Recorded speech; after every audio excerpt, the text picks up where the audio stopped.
Alright, here's the 1448 all weld. It's a Fisher aluminum John bolt, no rivets, all welded.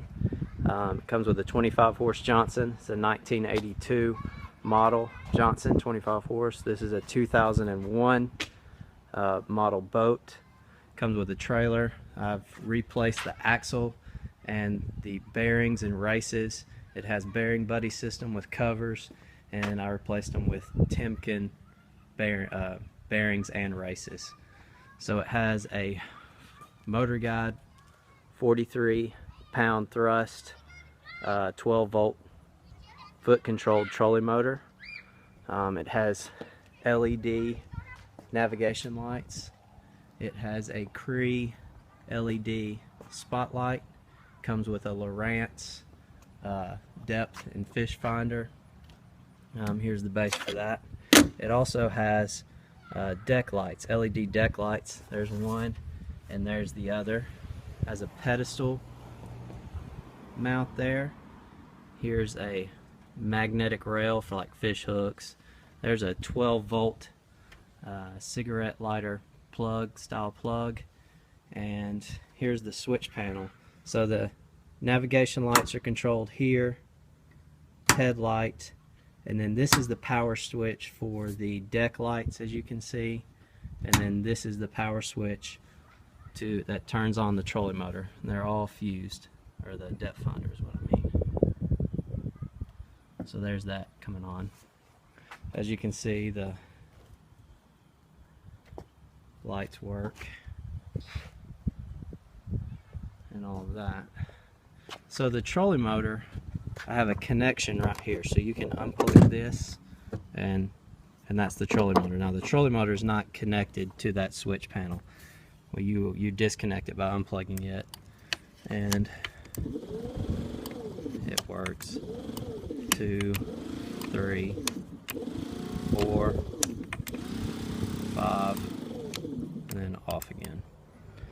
So there's that. I had you can see the discoloration there. That's where I painted over where I had any broken welds re-welded. I had to scuff it down to the bare aluminum for them to weld it. It also has these 1/4 fasteners in here. There was a wooden deck or wooden flat platform throughout here, and that got a little bit weathered, so I took it out. I was going to put some rigid insulation and then some rubber mat, a rubber mat down there from Tractor Supply. There's another YouTube video that shows how to do that on the cheap. There is some storage underneath. You can see, come over here, you can see these two bolt holes.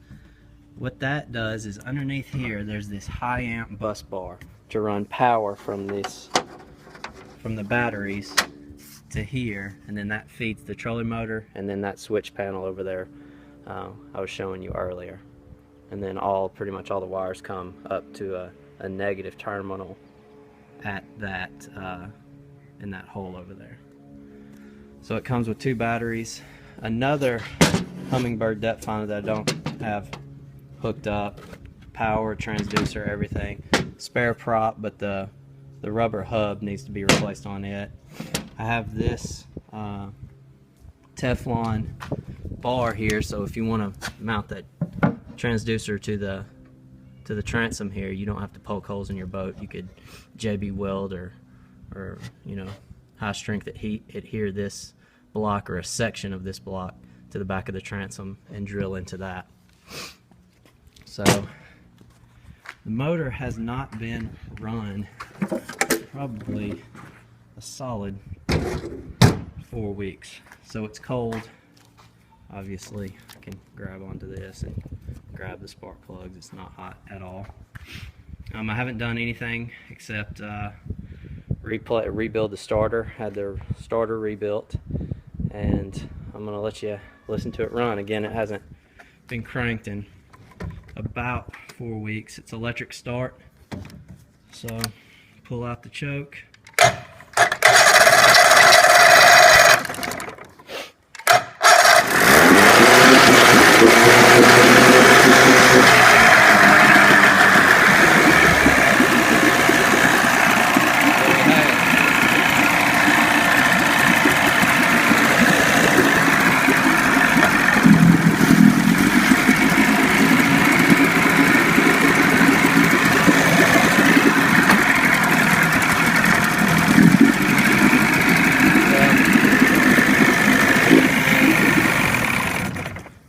electric kill switch.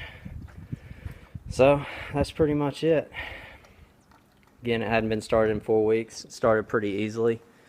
All the smoke is because it's not deep in water there, so the exhaust gets out and it's in a barrel. It tends to smoke more in a barrel, but out on the water, once it's warm, it doesn't smoke hardly at all. Here's the rear navigation light. It's not LED, but you can just simply stow it like this, and that's pretty much it. Oh, one other thing, I do have this loose. It's fastened right now, but you can take it off. There's a lot of flotation styrofoam in there. I was thinking about cutting some cabins in there to put these batteries and run the wires through here for both the trolling motor and the motor, so it's more compact and you don't have these batteries out here to give you a little bit more space. But other than that, I did rebuild the lower unit. I put a new seal kit in it, new bushings and bearings, and doesn't leak a drop, doesn't get any water in the oil. This motor's been real dependable to me. I'd ride it out 5 miles, no big deal at all. It's a good boat, solid boat. Anyway, that's it.